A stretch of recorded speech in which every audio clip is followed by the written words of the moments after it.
This has to be your one chance, your one opportunity. I know it sounds like I'm going down Eminem Road right now, but you get one shot. And if you start playing it soft because of trying to play statistics and looking at the clock and stuff, I get it. You have to look at the totality of circumstances. That's the second time I said that to you this week, Butler. You have to look at the whole picture, but I feel like there's times where they're not as aggressive as they could be.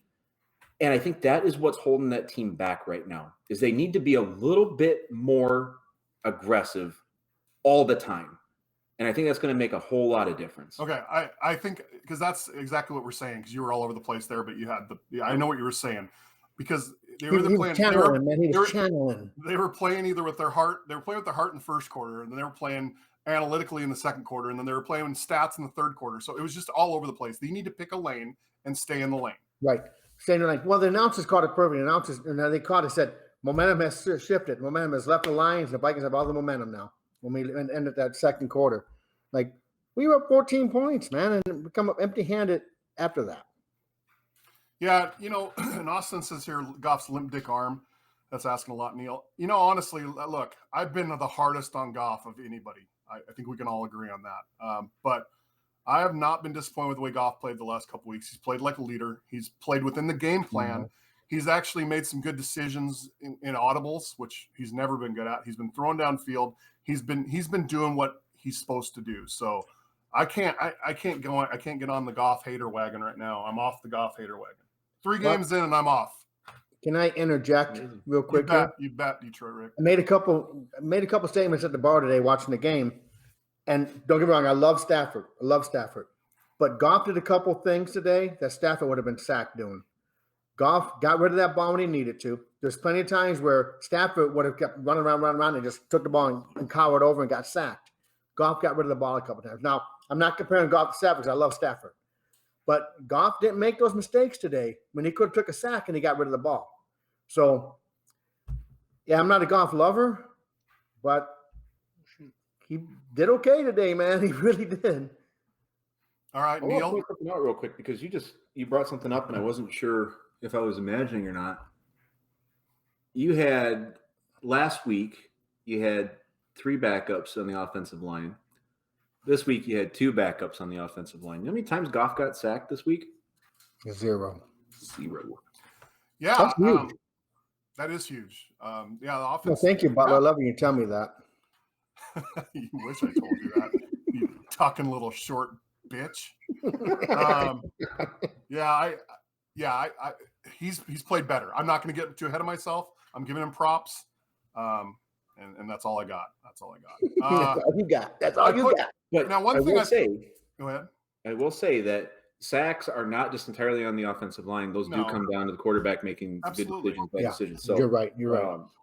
He got out of the pocket a couple times too, where he should have been sacked. So, like I said, I'm not. I have no problems with Goff this week. I'm not, and I'm off the Goff hater wagon. I'm standing on the side of the road waiting for the bandwagon to drive by.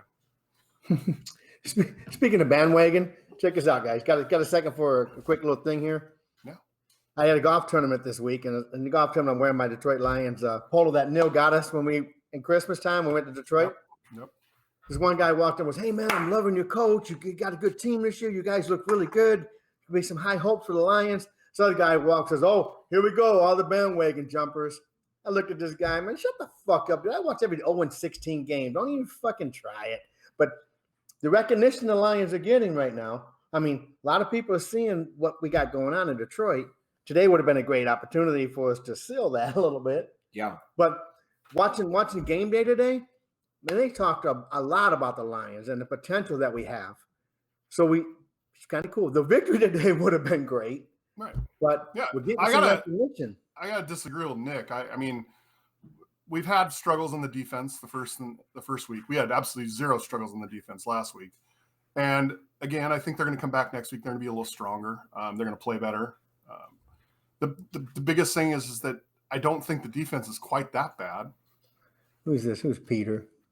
That's Rick's way of saying he wasn't listening to you. I was listening. Does that count? Does that count as one? You? That counts as one. Another he negative. Said Peter. He said Peter. I was listening to Butler. I got mad love for you, baby. Yeah, whatever, Rick. I'm going to masturbate to you later. I'm just reading this other thing here. That's one. Another epic and pathetic loss that should have never. Oh, I counted Peter as one. He just said Peter. That's another epic and pathetic loss should never have the opportunity to happen. Typical Lions football, truly embarrassing. All right, Peter. Well, the same old Lions guys are there. They're out there. I disagree. I mean, this is the type of game that you're going to lose when you play well. You're gonna be up and down. It's going to be a fight. Yes, I think the biggest problem for today was the coach. And Dan Campbell's into the shittiest thing about today is Dan Campbell's going to go back to the locker room. He's going to step up and he's going to go, yep, it's all on me. It was all my fault. I should have done this. I should have done that. Yeah, you should have. But, if you're going to play like that, play like that. If you're not going to play like that, don't. But don't do it for one half and do it completely different the second half. Did you notice in the end of the fourth quarter, he had the play chart in his hand and he was calling plays? Did you notice that? I'm sure he was helping, but I think ultimately it was him. Ultimately, he has the final say, but he's the man. He's the boss. He's in charge. Yeah, the go for it's on fourth down, and 3 for 3 in the first half, 0 for 3 or 4 in the second half with an interception. I mean, it was silly. It was silly. I do just want to reiterate. Troy on YouTube had said, that was a tough loss, guys. No, it really was. Like, there's a difference. There's a difference in how we lose. Right. If we went out there and we just were getting stomped the whole game and we lost by 20 points, we never were within sniffing distance of that game. And somebody else had said that earlier on. I think I'm not sure who it was, but somebody else said that earlier on. We were within sniffing. We sniffed first place in the division. If we're gonna go out there and just get our butts kicked, let's go get our butts kicked. I'll feel good about it. I'll drink beers. We'll come on here. We'll talk. We'll have a good time. But man, like I said at the very beginning, you lead if you're not losing for 59 minutes and that last minute is the one that you lose in and it costs you the game, it makes it tough to swallow, man. It hurts.